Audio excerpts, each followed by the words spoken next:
Bună, dragele mele, bine ați revenit pe canalul meu. Astăzi o să fac un scurt unboxing de la Avon. Și aceasta este cutia. Vreau să vă spun că abia ce-am ridicat-o și zic să începem repede. Nu mi-am adus niciun foarfec aici la mine, dar sper să mă descurc și așa. Așa, este prima mea comandă și nu prea mă pricep. Asta este factura și aici sunt produsele și zic să începem. I-am cumpărat un șampon de la Advanced Technique pentru păr vopsit. Sper să focalizeze. Hai să vedem. Miroase super bine. Așa. Mai departe. Prime and Set Spray. Am văzut pe internet că este foarte lăudat de fete și am zis să-l încerc și eu și a costat vreo 9 lei, cred. Oricum o să vă las toate prețurile de undeva. Așa, acesta este un spray pentru fixarea machiajului și așa. Sper să fie bun. Mai departe, un deodorant Put Blanca.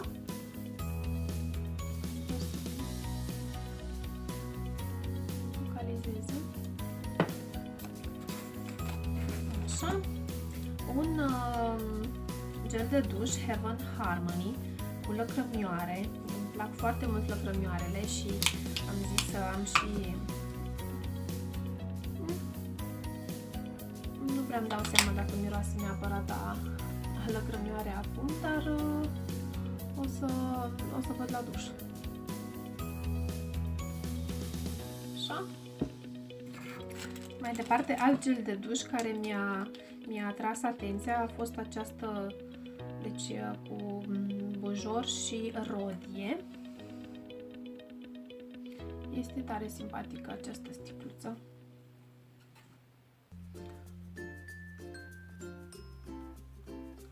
Așa, e să vedem noi.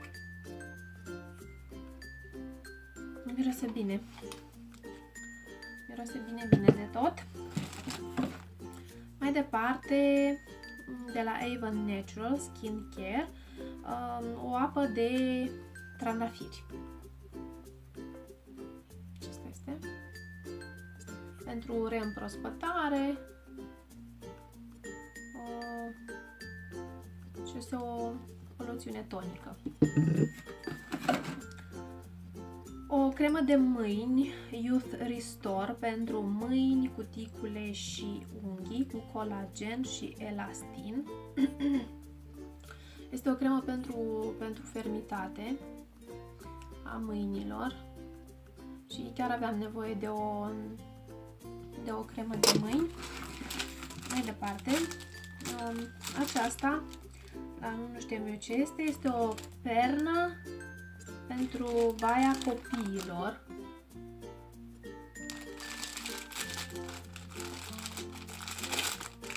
Nu știu, eu văzusem acolo în catalog. Da. Este în forma așa de inimioară.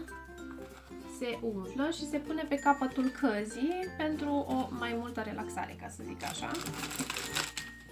A fost 27 de lei, cred. Mai departe, de la Avon True Longwear Makeup Remover. Acesta, da, deci este un demachiant pentru ochi. Așa, micuț.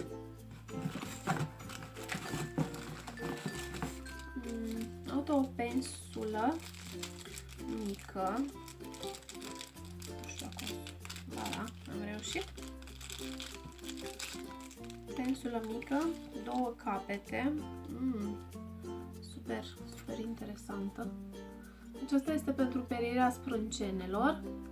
Și acesta mă gândesc că este pentru definirea lor atunci când ți le faci. Este foarte faină, arată super profi așa și nici n-a fost așa scumpă. Aici avem două cataloage.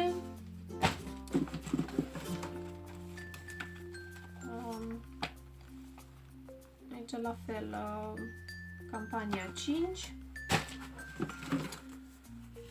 Bun venit în Avon. Mulțumesc. Așa. Și alte broșurele. Mi-a mai dat comandă tot de o pensulică din asta așa. Aceasta au fost pentru, nu mai știu, pentru fard, tot așa, da, pentru fard. Și tot așa cu capăt, două capete. Îmi plac mult de tot, chiar sunt profi așa. Acest, nu mai știu să-l caut acum, șablon pentru machiajul ochilor. Deci este pus așa sub ochi ca să nu cadă produs.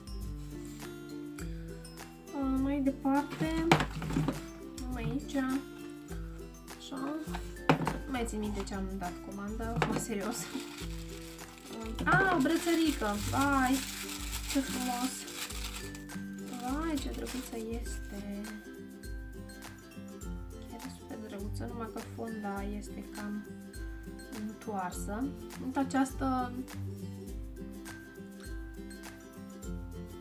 Această brățărică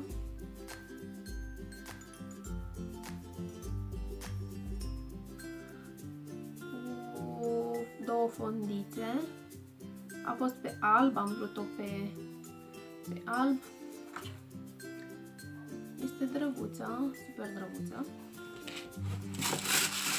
Și a venit așa într-o cutiuță din asta așa simpatică. Comanda nu a fost foarte mare și cadou de la ei am primit acest Avon True Color, acest rimel. Sper să și pot să desfac să vă arăt.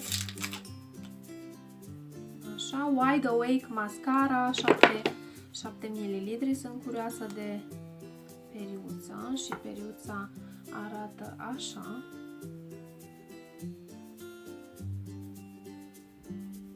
Așa. O să le încerc și o să vă spun cum este. Și un ruj Supreme Nourishing Lipstick. Tot așa, tot de la True Color. Sper să focalizeze. În nuanța Red Cream. Opa, aici trebuia să fac eu ceva. Uitați. Abia ce am ajuns de pe drumuri și am vrut să fac unboxing-ul ăsta de față cu voi. Arată așa.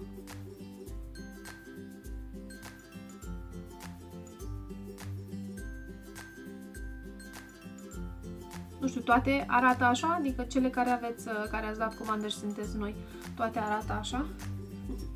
O să fac și un swatch din ăla. Într-adevăr este un roșu și e super cremos. Așa arată. Acest roșu. A fost aceste două cadouri. Aceste două cadouri au fost la o comandă de 150 de lei și au fost date pe loc. Dragile mele, acesta a fost scurtul meu unboxing din campania C2, da, cred că din C2 a fost. O să mai urmeze. Bine, eu nu fac, sunt și la Oriflame, m-am înscris și la Avon, strictul necesar mi-l cumpăr, nu fac cine știe ce. Mulțumesc mult pentru vizionare și vă mai aștept pe canalul meu. Vă pup dulce! Pa, pa!